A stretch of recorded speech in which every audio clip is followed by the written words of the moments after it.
Welcome to Garden Plants with Jim Putnam. Let's talk Autumn Sundance Encore Azalea.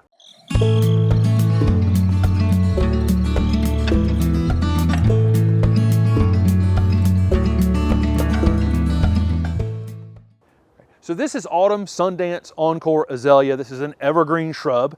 It is a reblooming variety. I am actually filming this in December. These are in a house, and so that's added some warmth to it. But this is December when these are flowering. Autumn Sundance is a medium pink, almost dark pink flowering variety. They're single flowers, about 3 inches across. This variety will actually, the foliage will actually turn kind of a reddish color in the wintertime if they're outside. They're in a little bit of heated, above normal temperatures in this unheated house is keeping them green. They also have a red stem, and I think that red stem is super interesting on this variety as well. This one will get slightly wider than tall. I think it's easily maintainable around between 3 and 4 feet in height and probably 4 feet in width. So keep that in mind if you want one that's slightly wider and domed. Autumn Sundance would be a good choice. Again, this is December and they're in flower. These are obviously repeat flowering azaleas.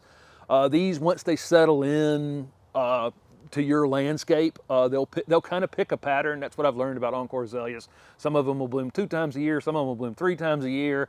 A lot of it probably depends on heat, cold, what zone you're in, lots of different things going on there that determines when they're flowering. If you get several different varieties, then you can have almost ongoing flowering with these Encore azaleas.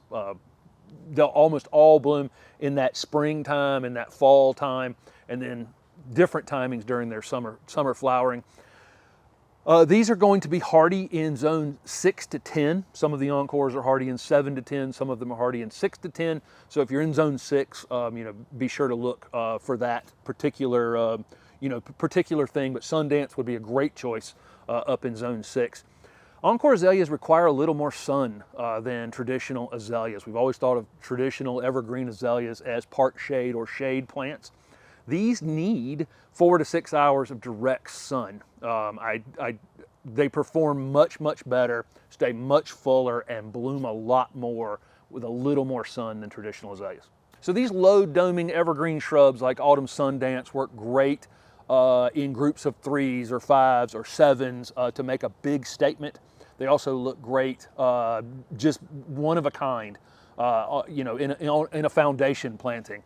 They work great as container plants. Those of you in zones 8, 9, and 10 can use these as container plants, and I find they bloom really well in containers as well. So again, mass planted, one of a kind, mixed with several different colors. Autumn lily would look fantastic with this. It's another single with a white flower that's a similar size to this one, similar growth habit. I think they would look great together if you used 2 autumn lilies and 3 of these Autumn Sundance behind it, something like that. Site selection is definitely important with azaleas. I've already talked about these needing a little more sun than traditional azaleas.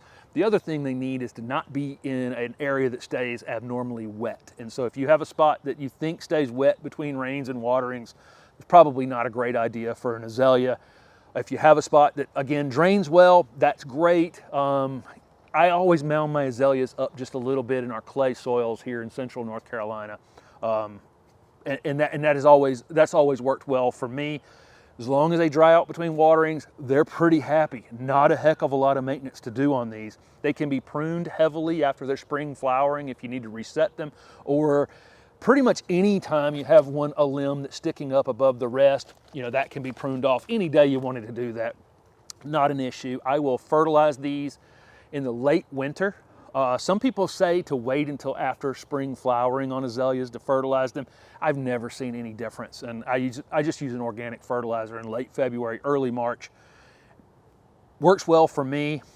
Pest-wise, azaleas are susceptible to lace bugs. It's a little insect that will attach itself to the back of the leaf. I normally only see them in areas where there's just no air movement around the plant whatsoever, or typically a stressed plant. So if you're keeping these watered when it's abnormally dry, you're fertilizing them in the late winter, you're keeping them mulched, you're keeping the weeds away from them, I think that's a plant that can fight off lace bug issues. I don't think you'll have a big problem with that.